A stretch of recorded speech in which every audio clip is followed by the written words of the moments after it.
आज हम लोग पढ़ने वाले हैं द पोर्ट मेकर, एक ऐसी कहानी जो तुम्हें सिखाती है कि तुम्हें अपने ड्रीम को फॉलो करना चाहिए। चाहे तुम्हारे पेरेंट्स राजी हो या न हो, लेकिन तुम्हें अपने ड्रीम को फॉलो करना चाहिए, अपने पैशन को फॉलो करना चाहिए, अपने इंटरेस्ट को फॉलो करना चाहिए। कल को ये रिग्रेट नहीं होना चाहिए कि मम्मी पापा ने ये करने नहीं दिया, वरना आज मैं भी कहां से कहां होता। उनको ब्लेम करने से अच्छा है कि रिस्क लो और खुद ही कुछ करो। देखो, हमारे माता पिता जो है ना, वो इस बदलती हुई जनरेशन को समझ नहीं पा रहे हैं, इस जेनजी जनरेशन को समझ नहीं पा रहे हैं। उनके लिए वही उनका पुराना ओल्ड कल्चर है, जहां गरीबी से निकलने का एक ही रास्ता था, पढ़ाई। लेकिन आज की इस जेनजी जनरेशन में सक्सेसफुल होने के लिए बहुत सारे रास्ते खुल गए हैं। ये जो कहानी है ना तुम्हारी, कुछ हद तक तुमको ये भी सिखाती है कि अपने कल्चर को कैसे प्रिजर्व करके रखा जाए। जो काम हमारे माता पिता करते आ रहे हैं, उसी में बेहतर हो कि हम उसको लार्ज स्केल पे करें। अच्छा, तुम ही बताओ, अगर तुम्हारे माता पिता खेती करते थे, एक फार्मर थे, तो क्या वो तुमको फार्मर बनने की सलाह देंगे? वो कभी नहीं चाहेंगे। वो चाहेंगे कि तुम पढ़ लिख कर कुछ अच्छा करो। लेकिन अगर तुम्हारा फार्मिंग में इंटरेस्ट है तो तुम उसको परस्यू कर सकते हो आगे। टेक्नोलॉजी का यूज करके फार्मिंग को हम बहुत ही लार्ज स्केल पे कर सकते हैं। हाँ, थोड़ा खर्चे वाला काम है, फंडिंग की जरूरत पड़ेगी, लेकिन अगर इंटरेस्ट है तो तुम इसको कर सकते हो।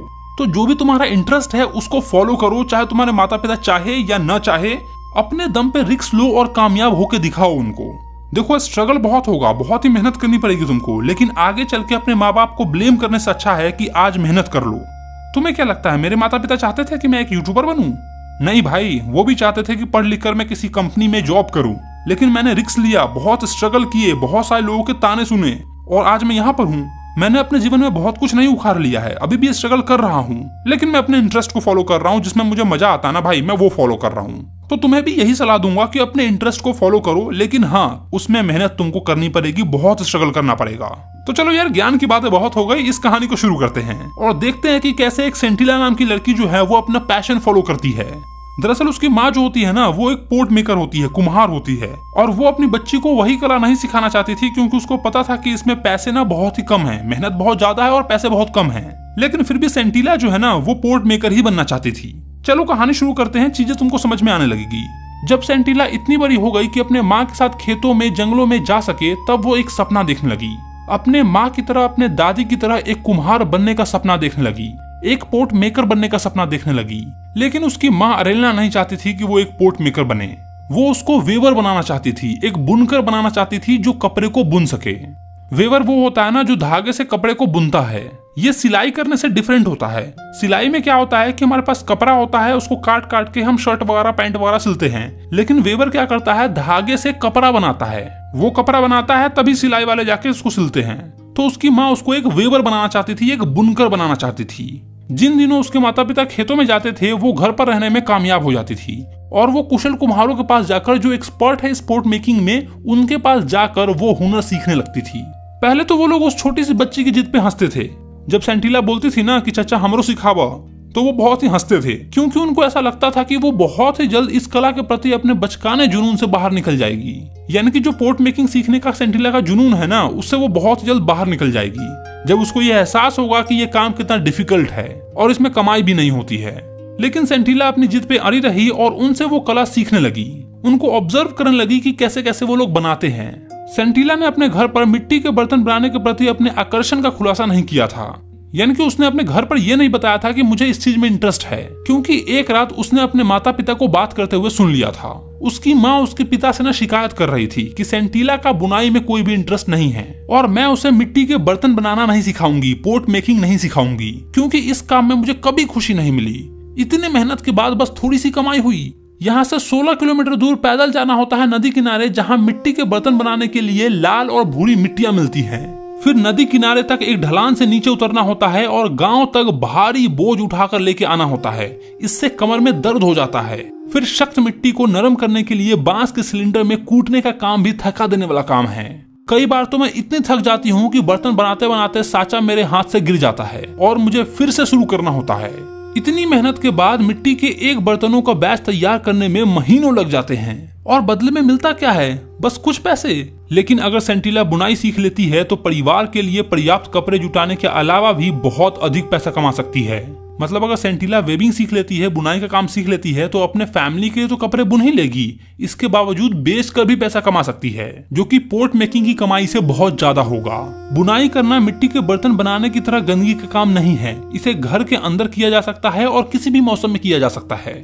साथ ही एक शॉल बुनने में लगने वाला समय भी बहुत कम होता है और उससे मुनाफा भी अच्छा होता है। उसकी माँ वेबिंग को पोर्ट मेकिंग से कंपेयर करके बता रही है, पोर्ट मेकिंग हर मौसम में नहीं किया जा सकता है क्योंकि उसको धूप चाहिए होता है सूखने के लिए, लेकिन वेबिंग वो तो घर के अंदर किसी भी मौसम में किया जा सकता है। मिट्टी के बर्तन बनाकर बेचने में बहुत ही कम पैसे मिलते हैं, लेकिन अगर वो शॉल बनाएगी तो उससे ज्यादा पैसा होगा। और कपड़े को बुनने में ना घर भी गंदा नहीं होता है, हाथ भी गंदा नहीं होता है, लेकिन अगर मिट्टी का बर्तन बनाओगे तो भाई मिट्टी का खेल है, वो तो गंदा होगा ही होगा। यही सब कारणों से सेंटिला की माँ उसको पोर्ट मेकर नहीं बनाना चाहती थी, लेकिन यह सेंटिला भी कहाँ मानने वाली थी। वो कुम्हारों को काम करते हुए देखने के लिए आती रही। उसने देखा कि कैसे मिट्टी को पानी में मिलाया जाता है, कैसे उसको कूटा जाता है और कितनी सावधानी पूर्वक से अपना बायां हाथ नरम मिट्टी के ढेर में डालकर बड़ी ही कुशलता के साथ मिट्टी के ढेर को घुमाया जाता है। फिर दाहिने हाथ में पकड़े हुए स्पैटुला से उसको आकार दिया जाता है।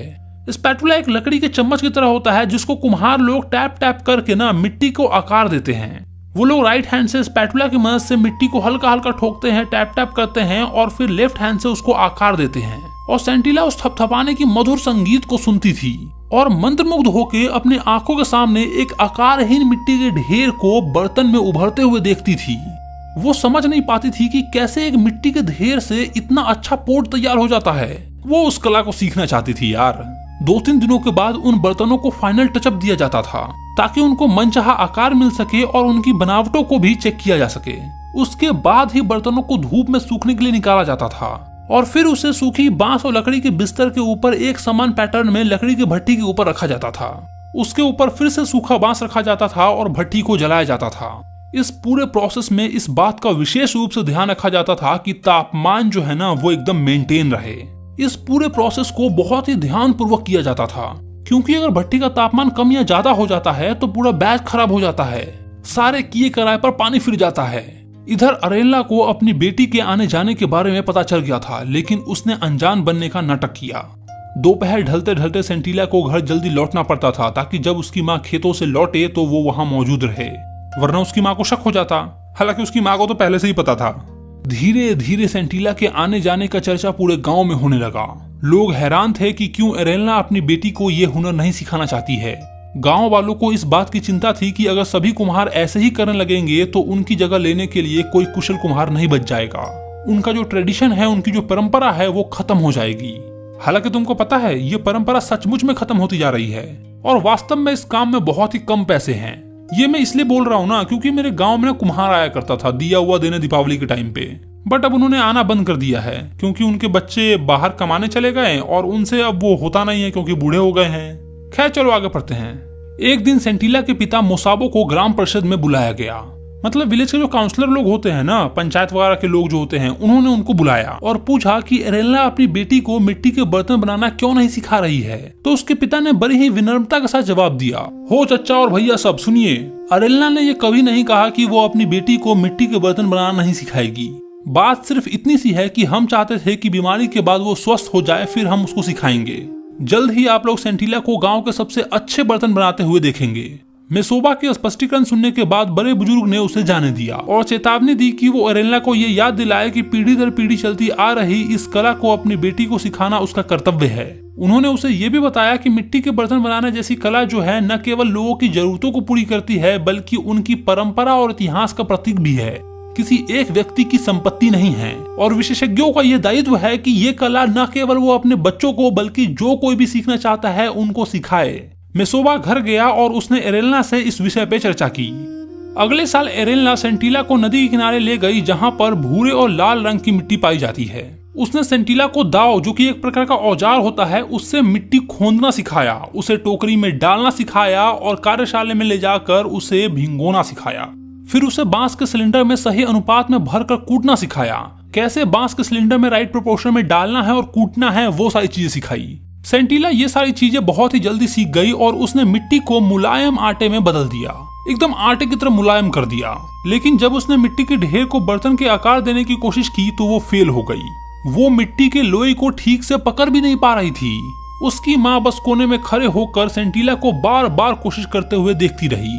जब सेंटिला शर्म और निराशा से सिर झुकाकर बैठ गई तब एर्निला ने अपना काम दिखाया। उसने देखते ही देखते लोई को एक सुंदर बर्तन में बदल दिया। ये अभ्यास लगभग 1 साल तक चलता रहा, लेकिन सेंटिला अपनी माँ से कुछ भी नहीं सीख पाई। अगले साल जब सेंटिला बड़ी हुई तो रिवाजों के मुताबिक उसको कुछ रातों के लिए लड़कियों के एक छात्रावास में रहने के लिए भेजा गया, जिसकी देखरेख एक दयालु अधेड़ उम्र की औरत करती थी, जिसको लड़कियां ओनुला या आंटी कह के बुलाती थी। उसने सेंटिला के परिवार में होने वाले कलेश के बारे में सुना था और उसने ये निश्चय किया कि वो लड़की की मदद करेगी, यानी कि सेंटिला की मदद करेगी। एक शाम जब सेंटिला को छोड़कर सभी लड़कियां एक संगीत संध्या में गई थी तो ओनुला ने उसे चुपचाप अपनी टोकरी से कुछ मिट्टी और औजार निकालते हुए देखा। उसने सेंटिला के बर्तन बनाने के अनाड़ीपन प्रयासों को देखा और ये महसूस किया कि वो काफी ज्यादा तनाव में है और इतने तनाव में होने के कारण ही वो मिट्टी को सही आकार देने में असमर्थ हो रही थी। जब सेंटिला थक गई और मिट्टी के ढेरों को जमीन पर नीचे गिराने लगी तो ओनुला गई उसके पास और बोली, चिंता मत करो नन्ही बच्ची, मैं तुम्हें एक सुंदर बर्तन बनाना सिखाऊंगी।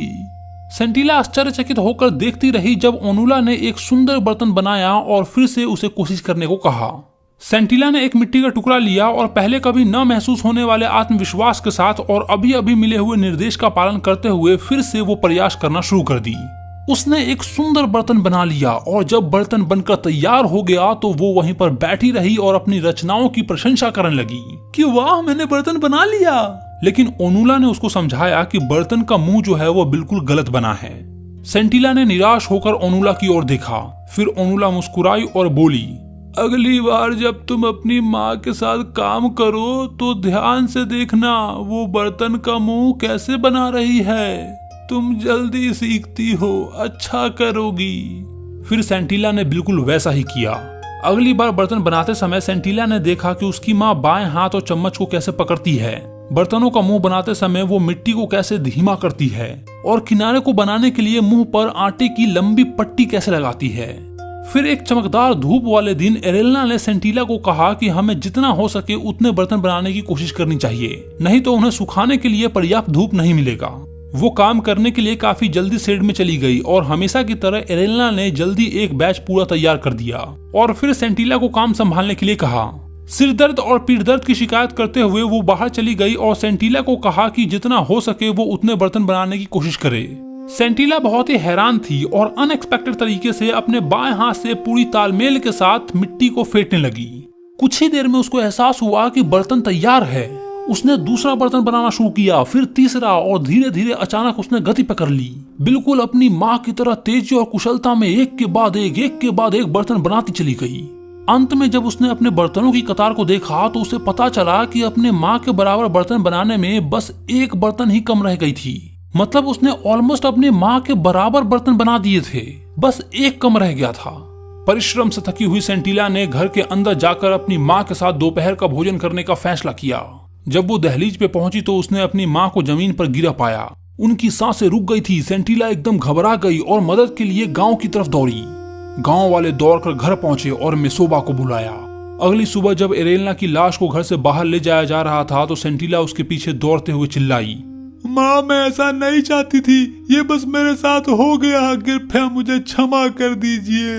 ओनुला को छोड़कर बाकी सभी को उसकी बात समझ में नहीं आई कि आखिर क्यों वो अपनी माँ से ऐसी बातें कर रही है। ओनुला को अपने सहज ज्ञान से अनुभव हो गया कि कुछ महत्वपूर्ण घटना घटी है। लौटते समय ओनुला ने देखा कि कार्यशाला का दरवाजा थोड़ा सा खुला हुआ है। जिज्ञासावश वो अंदर गई और अचानक रुक गई। नए बने बर्तनों की 2 कतार एक दूसरे के बगल में रखी थी। उसे उनमें कोई भी अंतर नहीं दिखा। वो दोनों एग्जैक्टली सेम थे। ओनुला वहां काफी देर तक खड़ी रही, मानो वो किसी नई घटना को समझने की कोशिश कर रही हो। धीरे धीरे वो उस अद्भुत जगह से चली गई, क्योंकि उसको इस बात का एहसास हो गया था कि जो 2 बर्तनों का समूह रखा हुआ है वो एकदम परफेक्ट सिमेट्री में बना है। मतलब दोनों में कोई अंतर नहीं है, दोनों ही परफेक्ट तरीके से बना हुआ है। और वो ये भी समझ गई थी कि इनमें से एक बैच जो है वो सेंटिला की माँ ने बनाया है और एक बैच जो है वो सेंटिला ने बनाया है। और वो इस बात का जीता जागता सबूत थी और एक नए पोर्ट मेकर का जन्म हो गया था। जी हाँ, आखिरकार सेंटिला एक पोर्ट मेकर बन गई। उसकी माँ मरते मरते एक नए पोर्ट मेकर को जन्म देके गई। उसने अपने दायित्व को पूरा किया और अपनी परंपरा को बचा लिया। तो बस भाई, यहीं पर हो गई आपकी आज की ये कहानी खत्म।